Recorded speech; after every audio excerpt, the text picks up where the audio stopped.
Movie की शुरुआत में हम रिच और हेली को वेस्ट वर्जीनिया के जंगलों में रॉक क्लाइंबिंग करते हुए देखते हैं। रिच ऊपर पहुंचने के बाद अपनी जीत की खुशी मनाने लगता है और हेली को भी ऊपर आने के लिए इशारा करता है। ऊपर चढ़ने की कोशिश में हेली का पैर फिसल जाता है, जिससे वो हवा में लटक जाती है, मगर वो अपने आप को संभाल लेती है। अब हेली रिच को अपनी हेल्प के लिए बुलाती है, मगर तब रिच इसको कोई जवाब नहीं देता। इससे हेली घबरा जाती है और परेशान हो जाती है। तभी अचानक हेली के चेहरे पर खून टपकने लगता है, जिसे देखकर वो और भी डर जाती है। इसके बाद वो रिच को देखती है, मगर तभी रिच को उठाकर कोई नीचे फेंक देता है। अभी हेली को कुछ भी समझ में आता है इससे पहले ही कोई हेली को तेजी से ऊपर खींचने लगता है। हेली अपनी जान बचाने के लिए चाकू से अपनी रस्सी को काट देती है और खुद को संभालने की कोशिश करती है, मगर वो नीचे गिर जाती है। हेली रिच की डेड बॉडी को देखकर रोने लगती है, लेकिन तभी उसको ऊपर की पहाड़ी से अजीब अजीब सी आवाजें सुनाई देने लगती है। इसके बाद वो जान बचाने के लिए अपनी कार की तरफ भागती है, मगर तभी हेली का पैर एक कंटीले तार में फंस जाता है और वो नीचे गिर जाती है। इसके बाद वहाँ से हेली को कोई खींच कर अपने साथ ले जाता है। इसके बाद मूवी का सीन शिफ्ट होता है और हम क्रिस को देखते हैं, जो कि जॉब इंटरव्यू के लिए जा रहा था,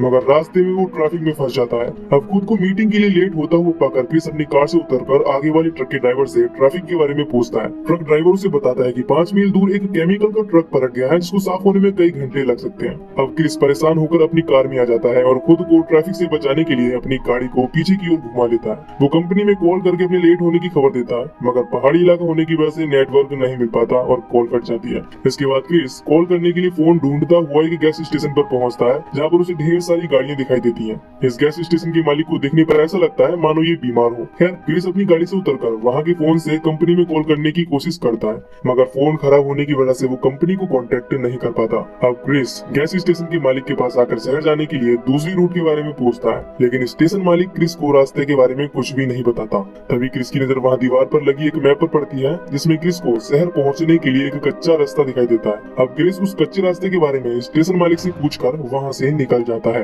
अब क्रिस की कार सामने रोड पर लगी हुई कार से टकरा जाती है, जिससे इन दोनों कारों का एक्सीडेंट हो जाता है, मगर क्रिस को कोई चोटें नहीं लगती है और वो सुरक्षित बच जाता है। दोनों गाड़ियों के टकराने की आवाज सुनकर यहाँ पर कुछ कपल्स आ जाते हैं और क्रिस का हाल पूछते हैं। दरअसल ये कार उनकी ही थी, जो कि कैंपिंग ट्रिप के लिए यहाँ पर आए हैं। क्रिस भी अपनी गलती को मान लेता है और उनसे सॉरी बोलता है और उनको नुकसान का मुआवजा देने के लिए भी कहता है। इसके बाद क्रिस उनसे बीच सड़क में कार को खड़ी करने का रीजन पूछता है, तो उनमें से एक लड़की, जिसका नाम फ्रेंसी है, वो बताती है कि किसी ने बीच सड़क में कंटीला तार फेंक दिया था, जिससे उनकी कार का टायर फट गया। तभी यहाँ पर जैसी आती है और कहती है कि यह सब किसी ने जानबूझकर किया होगा।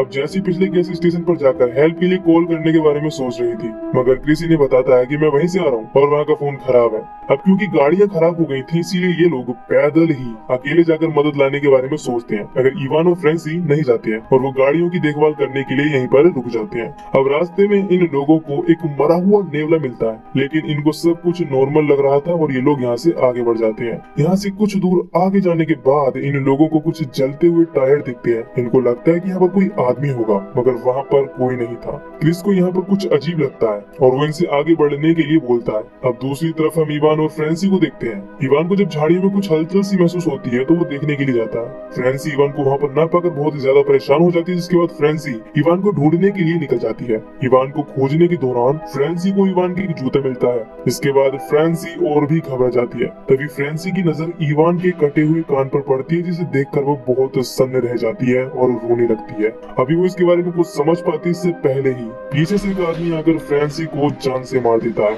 अब इधर हम इन चारों लोगों को देखते हैं, जो चलते चलते केबिन के पास पहुंच जाते हैं। यहाँ पर इनको ढेर सारी लावारिस गाड़ियां दिखती हैं, जिसे देखकर इनको बहुत अजीब लगता है। अब दरवाजे के पास पहुंचकर क्रिस मदद मांगने के लिए दरवाजा खटखटाता है, मगर वहाँ पर उस घर में इनको कोई भी नहीं मिलता। अभी सभी कॉल करने के लिए फोन ढूंढने अंदर आ जाते हैं। अब अंदर जाने के बाद इन लोगों की नजर खाने की टेबल पर पड़ती है, जहाँ पर बहुत ज्यादा गंदगी थी। यहाँ पर इनको ढेर सारी गाड़ियों की चाबियां, चश्मे वगैरह बहुत सारा सामान मिलता है। अब इधर कार्ली बाथरूम होने के लिए जब बाथरूम जाती है, तो वहाँ पर बाथ टब में वो कटे हुए हाथ को पाती है, जिसे देखकर वो डर जाती है और बाहर चली जाती है। जेसी को यहाँ पर वैसे कटीले तार मिलते हैं, जिसकी वजह से उनकी कार का टायर फटा था। और क्रिस को घर के अंदर एक फ्रिज मिलता है। जब वो फ्रिज को खोलकर देखता है, तो उसमें इंसानों के कटे हुए बॉडी पार्ट्स मिलते हैं। इसको देखकर वो बहुत घबरा जाता है। अभी सब देखने के बाद ये सभी लोग यहाँ से भागने की सोचते हैं, मगर तभी क्रिस की नजर बाहर एक गाड़ी पर पड़ती है, जो उनकी दोनों गाड़ियों को टो करके आ रही थी। ये सब देखकर ये लोग पीछे के दरवाजे से निकलने की सोचते हैं, मगर पीछे वाला दरवाजा लॉक था। इनके पास भागने के लिए कोई भी रास्ता न होने की वजह से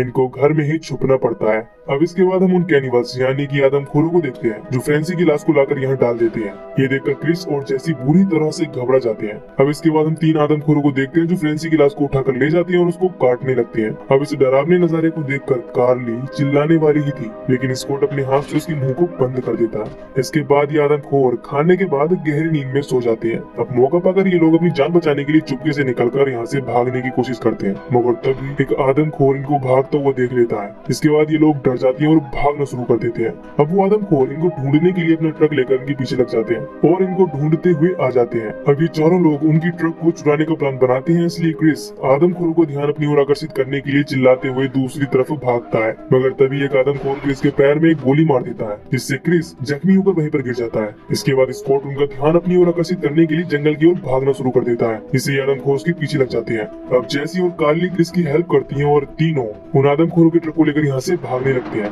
अब इधर जंगल में भागता हुआ स्कॉट ट्रक को देखता है और उसकी ओर आता है, तभी एक आदमखोर तीर से स्कॉट को मार देता है। तीर स्कॉट के सीने के पार निकल जाती है। ये देखने के बाद कार्ली की जान ही निकल जाती है, क्योंकि स्कॉट उसका मंगेतर था और उनकी जल्द ही शादी होने वाली थी। क्रिस कार्ली को संभालता है, जिसके बाद ये तीनों यहाँ से भागने लगते हैं। अब ये आदमखोर स्कॉट की लाश को अपने साथ लेकर चले जाते हैं। कुछ दूर आगे जाने के बाद इनका ट्रक कीचड़ में फंस जाता है, जिसके बाद ये लोग ट्रक को छोड़कर यहाँ से पैदल भागने लगते हैं। थकान के कारण जब ये तीनों एक जगह आराम करने के लिए रुकते हैं, तो यहाँ पर इनको एक वॉच टावर दिखाई देता है, जिसको देखकर ये तीनों खुश हो जाते हैं और ऊपर चढ़ने लगते हैं। लेकिन ऊपर जाने के बाद इनको कोई भी नहीं मिलता, जिससे ये लोग उदास हो जाते हैं। अब इतनी ऊंचाई से देखने के बाद भी इन लोगों को कोई भी रास्ता नहीं दिखाई दे रहा था, जिससे कि ये मेन रोड पर पहुंच जाएं। जेसी को यहाँ पर फर्स्ट एड बॉक्स मिलता है, जिससे वो क्रिस के जख्म की मरहम पट्टी करती है। तभी कार्ली को यहाँ पर एक रेडियो मिलता है। ये लोग रेडियो को ऑन करके उस पर मदद मांगते हैं, लेकिन उनको कोई भी रिप्लाई नहीं मिलता। तभी क्रिस की नजर नीचे घूम रहे आदमखोरों पर पड़ती है। अब वो तीनों आदमखोर इस टावर पर चढ़ने लगते हैं। अब क्रिस वहाँ पर रखे हुए सामानों को टावर के एंट्री गेट पर रख देता है,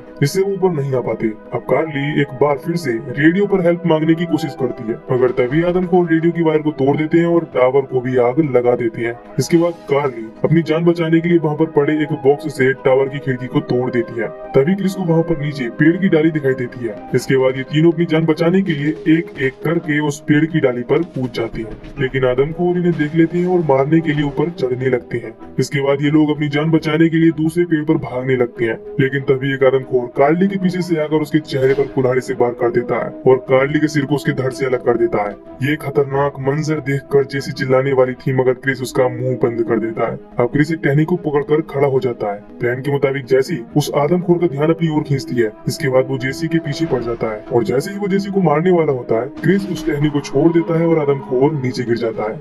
इसके बाद ये दोनों यहाँ से भागकर एक झरने के पीछे छिप जाते हैं, जहाँ पर जेसी अपनी दोस्तों की मौत से बहुत अपसेट हो जाती है और रोने लगती है, मगर क्रिस उसको दिलासा देकर चुप कराता है और इसके बाद ये दोनों सो जाती हैं। सुबह होने पर ये दोनों रास्ता खोजने के लिए निकलते हैं, तभी आदमखोर यहाँ आकर फिर से अटैक कर देते हैं, जिससे क्रिस नीचे गिर जाता है। लेकिन जेसी को वो पकड़ लेते हैं और अपने साथ लेकर चले जाते हैं। कहता है कि ठीक से बताओ तुम कहना क्या चाहते हो। अब इतने में ही एक बदमाश आदमखोर शेरिफ की आंखों में तीर मार देता है, जिससे शेरिफ भी यहीं गिर पड़ता है। इसके बाद क्रिस उस आदमखोर को अपनी ओर आते हुए देखकर गाड़ी के नीचे छुप जाता है। आदमखोर आकर गाड़ी के नीचे चेक करता है, लेकिन क्रिस वहाँ से गायब हो जाता है। इसके बाद आदमखोर उस पुलिस वाले की लाश को जीप में रख लेता है और जीप को स्टार्ट करता है। क्रिस भी जीप के नीचे लटक कर उसके साथ चला जाता है। अब दूसरी तरफ हम फिर से उसी केबिन को देखते हैं। इसमें आदमखोरों ने जेसी को बांध कर रखा हुआ है। अब क्रिस भी गाड़ी के साथ साथ यहाँ पर पहुँच जाता है। जब ये आदमखोर जेसी को मारने वाले होते हैं, तभी क्रिस यहाँ पर कार समेत घुस जाता है और गाड़ी को एक आदमखोर के ऊपर चढ़ा देता है और दूसरे आदमखोर को एक नुकीले कील से हमला करके मार डालता है। इसके बाद क्रिस जेसी के हाथों को खोलने लगता है,